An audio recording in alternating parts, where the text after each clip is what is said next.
यंदाच्या लोकसभेच्या निवडणुकीसाठी मुद्दाच नसल्याचं मत मांडत ठाणे जिल्ह्यात मोठ्या प्रमाणामध्ये येणाऱ्या परप्रांतीयांच्या लोंढ्यांचा मुद्दा महाराष्ट्र नवनिर्माण सेनेचे अध्यक्ष राज ठाकरे यांनी कळवा येथील सभेमध्ये बोलताना मांडला। खासदार झाल्यावरती हे प्रश्न संसदेत मांडा आणि लोंढे आवरा असा सल्लाही त्यांनी डॉक्टर श्रीकांत शिंदे आणि नरेश म्हस्के या दोन्ही महायुतीच्या उमेदवारांना दिला।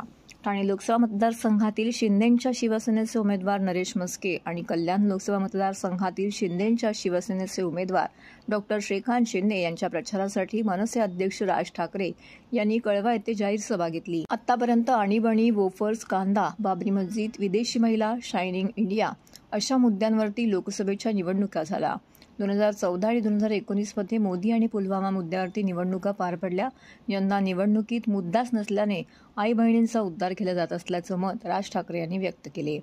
लोकसंख्येच्या आधारावरती महापालिकांची निर्मिती केली जाते। ठाणे जिल्ह्यात बाहेरील राज्यातून येणाऱ्यांचे सर्वाधिक प्रमाण आहे। यामुळे राज्यातील एकट्या ठाणे जिल्ह्यात 7 महापालिका आहेत, तर इतर जिल्ह्यामध्ये केवळ एकच महापालिका आहे। देशातील ठाणे हा एकमेव असा जिल्हा आहे की इथे परराज्यातून येणाऱ्या लोंढ्यांचं प्रमाण सर्वाधिक आहे। या जिल्ह्यांमध्ये किती माणसे आली आणि किती माणसं येत आहेत याचा अंदाज नाही। आधीच ठाणे जिल्ह्यातील सगळ्या महापालिका विस्कटलेल्या आहेत, त्यात लोंढे वाढत राहिले तर ते अजून विस्कटून जातील आणि मूळच्या माणसांच्या हाताला काहीच लागणार नाही असंही ते म्हणाले।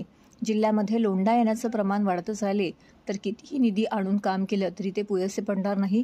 त्यामुळे खासदार झाल्यावरती हे प्रश्न संसदेत मांडा आणि लोंढे आवरा असा सल्लाही त्यांनी डॉक्टर श्रीकांत शिंदे आणि नरेश म्हस्के या दोन्ही महायुतीच्या उमेदवारांना दिला।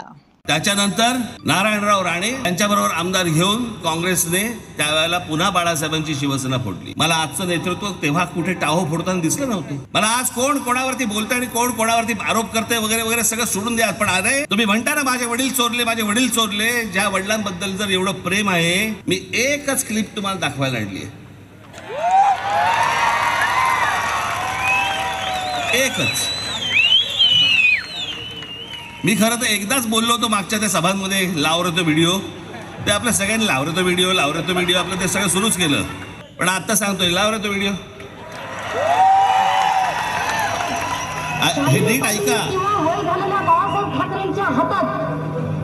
म्हणजे 80-85 वर्षाच्या म्हातारीच्या हातात तलवार देऊन काय उपयोग होणार आहे? हात थरथर करायला लागला आणि त्या हातात तलवार। तरुणी बाण पोरं काही गोट्या खेळायला गेले तर गेली काही गिली दंडा खेळायला लागले का? ह्याच्यावर आग्रह कधीच होत नाही। परत लाव। शालिनी पाटील किंवा वय झालेल्या बाळासाहेब ठाकरेंच्या हातात, म्हणजे 80-85 वर्षाच्या म्हातारीच्या हातात तलवार देऊन काय उपयोग होणार आहे? हात थरथर करायला लागला आणि त्या हातात तलवार। तरुणी बाण पोरं काही गोट्या खेळायला गेले तर गेली काही गिली दंडा खेळायला लागले का? ह्याच्यावर आग्रह कधीच होत नाही। यांच्या अनेक क्लिप्स आहेत, मला त्यांच्या काही क्लिपमध्ये काही देणं घेणं नाही आहे, परंतु माननीय बाळासाहेबांबद्दल वक्तव्य करणाऱ्या या बाई 70-75-80 वर्षाच्या म्हाताऱ्याच्या हातामध्ये तलवार दिल्यावरती लटलटणारा हा हात असं बोलणाऱ्या व्यक्तीला तुम्ही तुमच्या पक्षाची प्रवक्ती करता, तुमच्या पक्षाचे नेते करता आणि तुम्ही तुमच्या वडिलांवरती प्रेम आहे म्हणून सांगता।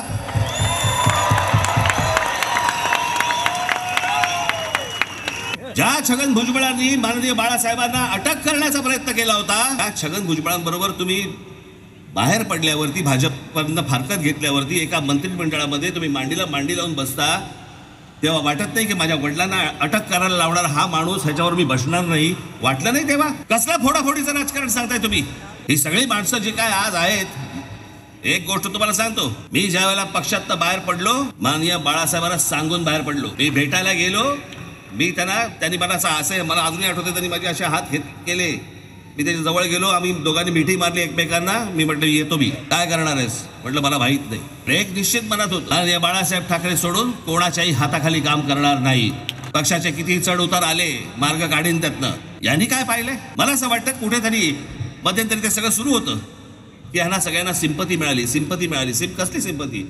2-2.5 वर्षापूर्वीचा काळ काढून बघा। शिवसेना आणि भारतीय जनता पक्ष तुम्ही एकत्र निवडणूक लढवलीत ना रे। लोकांनी तुम्हाला एकत्र म्हणून, तुम्हाला युती म्हणून मतदान केलं होतं ना। तेव्हा निकाल लागल्यानंतर ज्या वेळेला त्याला कळलं की बाबा आपल्याशिवाय ह्यांचं सरकार बसत नाही, नवीन टोम काढली। आपलं ते 2.5 वर्षाचं उपमुख्यमंत्री पदाचं काय, हे म्हणे 4 भिंतीत ठरलं आमचं। 4 भिंतीत? अधिकाऱ्या बोललं म्हणे अमित शहा आणि आमची म्हणे बैठक झाली एका खोलीमध्ये आणि तिकडे ठरलं की आम्ही 2.5 वर्षाचं आम्ही करणार. नरेंद्र मोदींची सभा झाली, तिथे हे व्यासपीठावरती उपस्थित नरेंद्र मोदी स्वतःच्या भाषणामध्ये सांगतायत की आमचा पुढचा मुख्यमंत्री देवेंद्र फडणवीस असणार. का नाही आक्षेप घेतलात? अमित शहाच्या सभेमध्ये व्यासपीठावर तुम्ही बसलेले होता, तिथे अमित शहा म्हणाले आमचा पुढचा मुख्यमंत्री देवेंद्र फडणवीस असणार. का नाही आक्षेप घेतलात तेव्हा तुम्ही? निवडणुकीचे निकाल लागल्यानंतर तुम्ही सगळ्यांना जगाला सांगताय की माझ्याबरोबर 2.5 वर्षाचा करार केलेला. मग अधिकाऱ्यांना सांगितलं तुम्ही लाखो लोकांची मतं वाया घालवलीत आणि त्याच्यानंतर ज्यांच्या विरोधामध्ये तुम्ही निवडणूक लढवलीत त्यांच्याबरोबर जाऊन तुम्ही तिकडे विधानसभेमध्ये बसलात काँग्रेस आणि एनसीपी बरोबर. आता ते इथे आहेत. मग आता कित्येकदा हल्ली कळतच नाही कोण कुठच्या पक्षात आहे.